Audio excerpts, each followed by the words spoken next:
All right, hello everyone. So this is our SBA project, Taking Under Pressure by myself, Finn, and Mikhael.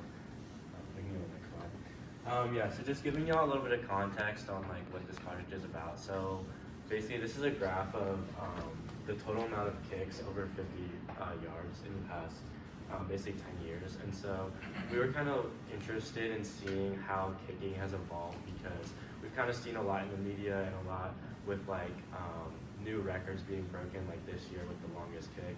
And so we were kind of interested to see how field goals are progressing and then well, specifically how pressure is impacting them. And we'll kind of get more into that. So that leads us into our research question, which is basically what is the impact of pressure on field goal percentage? Basically just trying to look at in one of the most pressurized positions in sports being that it's literally just you and you have a lot of time to think about a set play. How much does that affect you and your ability to perform under pressure? Yeah, so this is kind of how we got our data. We took it from NFL Fast R. So I got data from the 2015 through 2024 season, so 10 years. And I just basically included all kickers who attempted a minimum of 100 kicks during that time frame. And then going into our metrics, so we have the high leverage and the low leverage metric. So the high leverage metric is just basically any go-ahead or game-tying kicks in the last 2 minutes of regulation, and then also game-winning or game-tying kicks at any point in overtime. And then our low leverage metric is just all other kicks. So we're kind of just leveraging, like pressure in this sense of these metrics.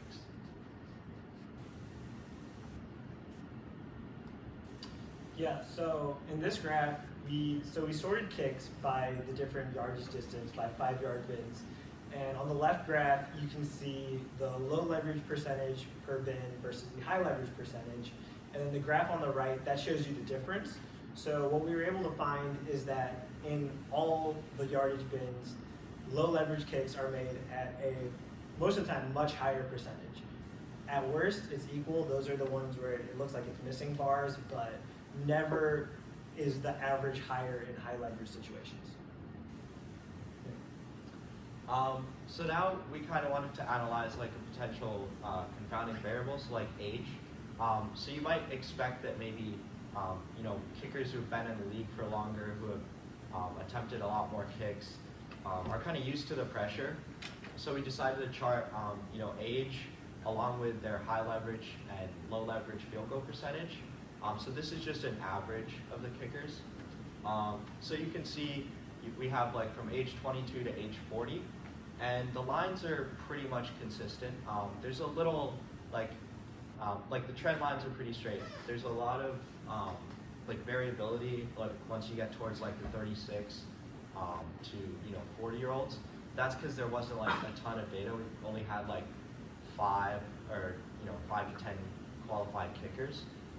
For the most part, you can see that regardless of the age, there's a pretty consistent difference in the percentage of high leverage kicks made versus low leverage kicks. So it's about like a 7 to 8% difference.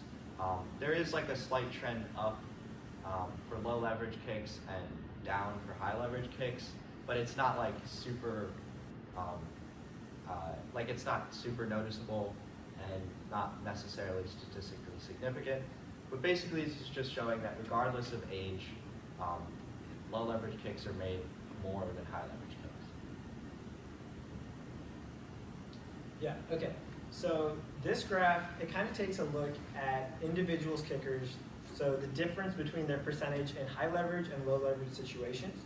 So you can see on the left, there was one kicker who goes down 50% his average during the pressure situation. So obviously the pressure is really getting to him. And on average, kickers go down 10% in the high leverage situations. And then the graph on the left shows individual differences. So you can see the outlier in this one was Cody Parkey. Man cannot kick in the clutch. And then kickers like Jake Elliott, Tyler Bass, they're not necessarily the best in the clutch, but they improve on their average the most in the clutch. Yeah, so just looking at conclusion, main takeaways that you guys need to think about and take with you. Basically, pressure negatively impacts field goal percentage, which is not surprising because in these high leverage situations, the kickers are feeling it. Surprisingly, age doesn't really impact a kicker's ability to make high leverage kicks. So it doesn't really matter how long they've been in the league. It doesn't matter how many kicks they've made in high leverage situations. It doesn't really impact them, and it really comes down to specific kickers that are just able to block out the noise and perform in clutch situations. And that leads into basically some kickers improve in the clutch and some aren't as good, as we saw. Cody Parkey is like the worst ever when it comes down to high leverage situations. So yeah, thank you guys so much.